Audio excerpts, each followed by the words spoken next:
आमच्याकडे त्याला माकुडा म्हणतात, तुमच्याकडे काय म्हणतात? हो, तो माकुडा जेव्हा गुडाच्या बेलीला चिकटतो ना, त्याला जर काढण्याचा प्रयत्न केला तर तो अर्धा तुटतो, पण गुडाची बेली सोडत नाही. तसे काही काही माणसं जगामध्ये संसार सोडायला तयार नाही. हो, त्यांना म्हणतात चला कीर्तनाला, ते म्हणतात एक आपलं काम आहे. हो, एक आपलं काम आहे. एखाद्या मुलाला जरा म्हणलं बाबा याच्या गड्यात ताट द्या, हो याच्या गड्यात माड. एक मुलगा हरिपाठाला आला, त्याला म्हटलं दादा याला माड घाला. हो, त्याचा बाप म्हणला महाराज हे हरिपाठाला येण्याचं, कीर्तनाला येण्याचं, कथेला येण्याचं त्याचं वय नाही. हो, त्याचं वय अजून खाण्यापिण्याचं. कशाचं वय त्याचं अजून? त्याच्या अजून नड्या भरल्या नाही. म्हणजे म्हटलं थांब तुझ्या नड्या जेव्हा फोडीन ना तो समजून तुला.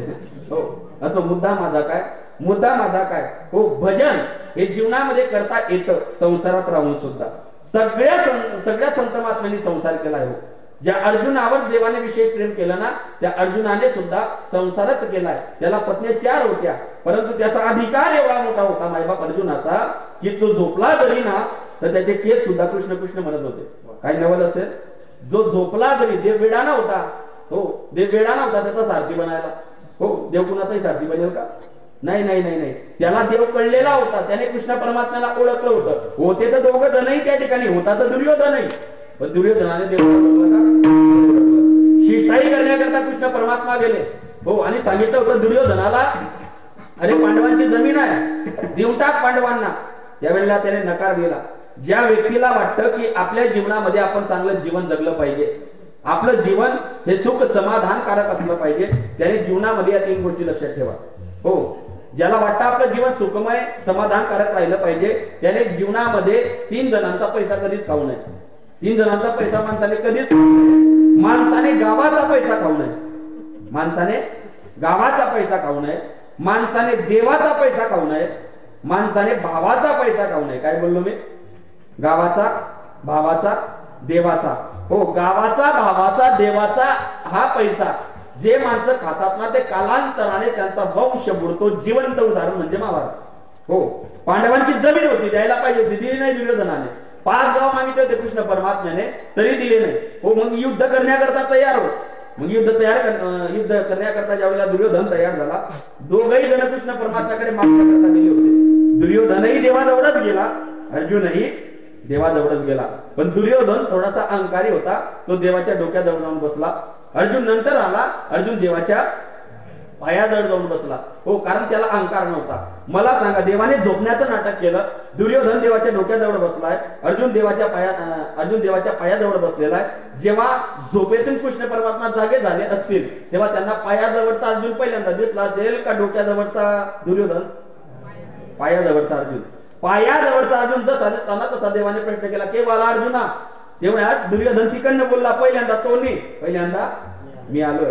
बरं, तुम्ही दोघं जण आले कशा करता? देवा युद्ध होणार आहे ना, मग युद्धामध्ये तुझा काय सहभाग असेल? त्यावेळेला कृष्ण परमात्म्याने सांगावं की युद्धामध्ये माझा सहभाग नसेल. मी ज्या बाजूने लढेल, हातामध्ये शस्त्र घेणार. जमलं तर इतकीच्या 4 गोष्टी सांगेल. दुर्योधनाचा विचार कसा आहे बघा. दुर्योधनाने देवाला ओळखलं नव्हतं. ओळखलेलं नसल्यामुळे दुर्योधन म्हटला तू मला नकोय. हा म्हणतो हातामध्ये शस्त्र घेणार, युद्ध करायचंय. युद्धामध्ये शस्त्राशिवाय पर्याय, शस्त्राशिवाय पर्याय नाही. तिथं का सप्ताची कार्याची पंगत होती का? रणांगणावर युद्ध करायचंय आणि देव म्हणतो हातामध्ये शस्त्र घेणार. हातामध्ये त्या ठिकाणी शस्त्र घेणार नाही. मग हा देव आपल्या काही कामाचा नाही. एके बाजूला माझी नारायणी सेना आहे, एके बाजूला माझा ट्रॅक सेवनी सैन्य आहे. हे त्या ठिकाणी मात्र एके बाजूला राहील, एके बाजूला मी राहील. दुर्योधनाने देवाला नाही घेतलं, दुर्योधनाने काय घेतलं? सैन्य घेतलं, सैन्य. आणि दुर्योधन असं तसंच त्या ठिकाणी निघून गेला. सेना भेटली कृष्ण परमात्म्याची म्हणून. हो, पुढची घटना ऐका. देवाच्या पायाजवळ अर्जुन बसलेला होता. त्यावेळेला अर्जुनाचं देवाचं जे नातं आहेत ना, ते एक नातं मित्रत्व, दुसरं नातं सख्यत्व आणि तिसरं नातं शालक आणि मेवना, हे नातं सुद्धा त्यांच्यामध्ये आहे. त्यावेळेला अर्जुनाकडे पाहून कृष्ण परमात्म्याला अर्जुनाची जरा थट्टा करावीची वाटली. याला आपल्या भाषेमध्ये म्हणतात मजाक. काय करावीची वाटते देवाला? अर्जुनाची मजाक. आणि मजाक मध्ये कृष्ण परमात्मा आता अर्जुनाशी बोलतायत. हे थट्टेचं बोलणं, हे बोलणं खरं नाही. हो, अर्जुनाचं बोलणं खरं होतं, परंतु देवाचं बोलणं त्या ठिकाणी खरं नव्हतं. बघा काय बोलले देव. देव त्या ठिकाणी काय बोलले? मजाक करता करता अर्जुनाकडे पाहून देव बोलले, हाड तो तेरी पक्की है, तू सदा रहेगा उदास. हे देवाचं बोलणं होतं. हाड तो तेरी पक्की है, तू सदा रहेगा उदास. माखन तो दूर ले गया, क्या बचा तेरे पास? म्हणजे माखन कोण घेऊन गेलं? माखन म्हणजे काय? माखन म्हणजे काय? लोणी, दही. हो, माखन तो दुर्योधन ले गया, क्या बचा तेरे पास. हो, बघा देवाचे शब्द कसे होते. की तू हरणार आहे. अरे माखन दुर्योधन घेऊन गेला. त्यावेळेला अर्जुनाने उठून उभं राहावं, देवाकडे पाहून स्मित हास्य करावं आणि स्मित हास्य करून अर्जुनाने देवाकडे पाहून म्हणावं, प्रभु जीत तो मेरी होगी, जीत तो मेरी होगी, भक्त रहता है कभी उदास. प्रभु जीत तो मेरी होगी, भक्त रहता है कभी उदास. अरे मुझे माखन से क्या लेना देना, माखन चोर है मेरे पास. हो, नवल आहे का महाभारताचा? महाभारताचं नवल आहे का? 5 पांडवांपैकी एक मरू दिला नाही आणि 100 कौरवांपैकी एक जगू दिला नाही. विठ्ठल विठ्ठल विठ्ठल.